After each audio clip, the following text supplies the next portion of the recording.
नमस्कार मित्रों, साथियों, आज मैं आपके लिए बहुत ही सुंदर कहानी लेकर आई हूँ। तो मित्रों, इस कहानी को अंत तक अवश्य सुनिए। तो आइए कहानी को आरंभ करते हैं। मित्रों, एक लड़का एक जूतों की दुकान में आया। रात के करीब 8 बजे का समय था।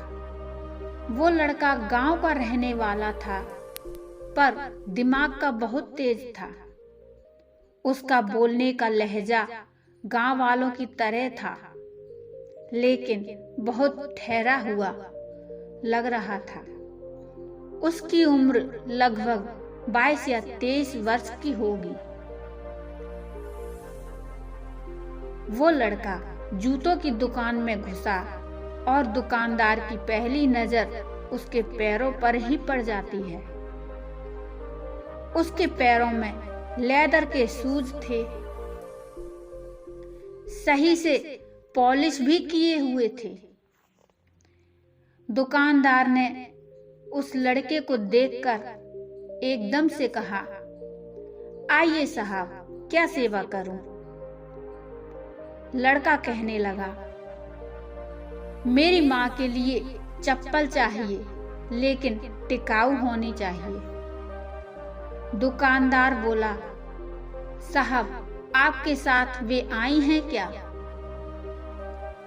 उनके पैर का नाप चाहिए। लड़के ने अपना बटुआ बाहर निकाला। उसमें से 4 बार फोल्ड किया हुआ एक कागज, जिस पर पेन से दोनों पैरों की आउटलाइन बनाई हुई थी।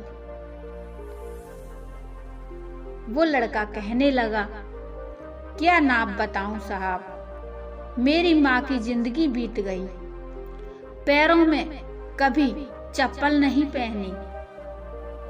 मेरी माँ मजदूर है, मेहनत करती है, मेहनत कर करके मुझे पढ़ाया और मैं पढ़कर नौकरी करने लगा।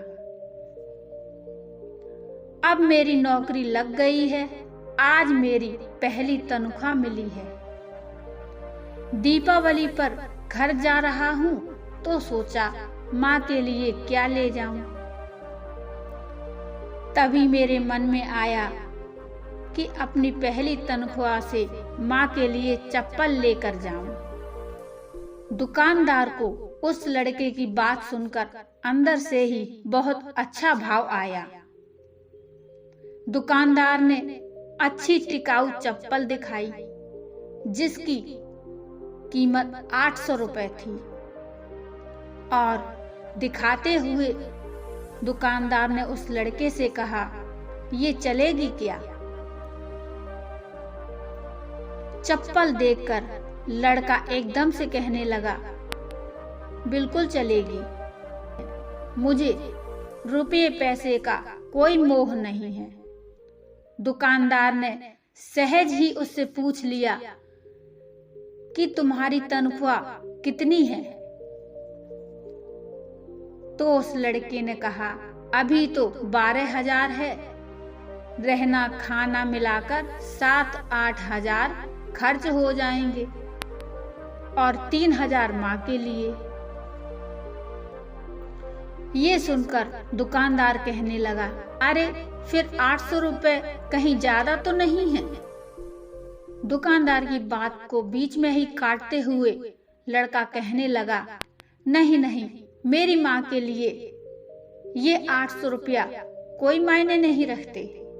दुकानदार ने चप्पल बॉक्स में रखकर और बॉक्स को पैक करके लड़के को दे दिया, और लड़के ने दुकानदार को पैसे दे दिए और खुशी खुशी दुकान से बाहर निकल आया। पर दुकानदार ने उससे कहा, थोड़ा रुको। अब लड़का रुक गया। दुकानदार ने एक और बॉक्स उस लड़के के हाथ में दिया और कहा, ये चप्पल माँ को तेरे इस भाई की ओर से गिफ्ट कर देना। माँ से कहना पहली खराब हो जाए तो दूसरी पहन लेना, नंगे पैर नहीं घूमना और इसे लेने से मना मत करना। दुकानदार ने एकदम से दूसरी मांग करते हुए कहा, उन्हें मेरा प्रणाम कहना और क्या मुझे एक चीज दोगे? तो वो लड़का कहने लगा, बोलिए।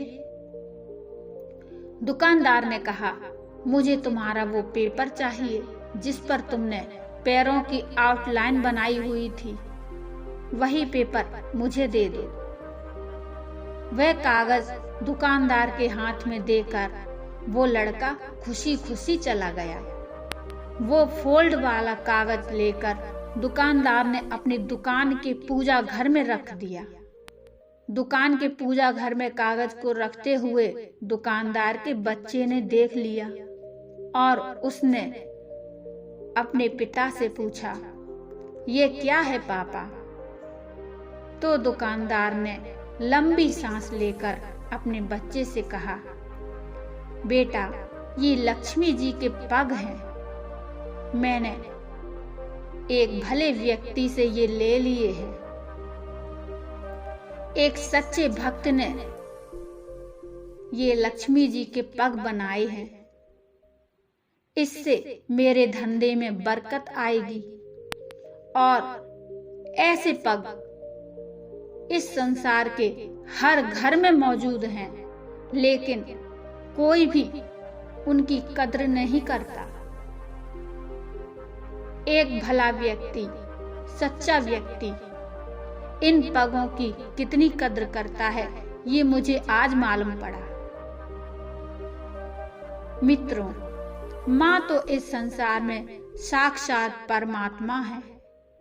बस हमारी देखने की दृष्टि और मन की सोच श्रद्धापूर्ण होनी चाहिए। मित्रों, हम सभी जानते हैं कि माँ को इस संसार में लाने वाला ही भगवान है, लेकिन हम सब ये भी जानते हैं कि भगवान भी माँ के आगे नतमस्तक है। भगवान भी माँ से बड़ा नहीं हो सकता। भगवान ने भी अपने आप को माँ को समर्पित कर दिया था।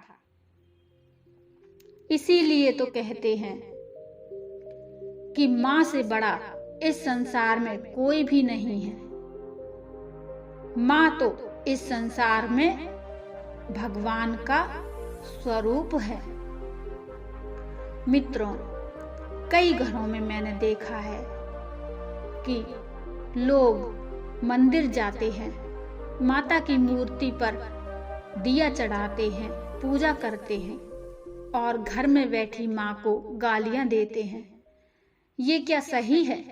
साथियों, आप मुझे कमेंट में बताइए, ये सही है या गलत है?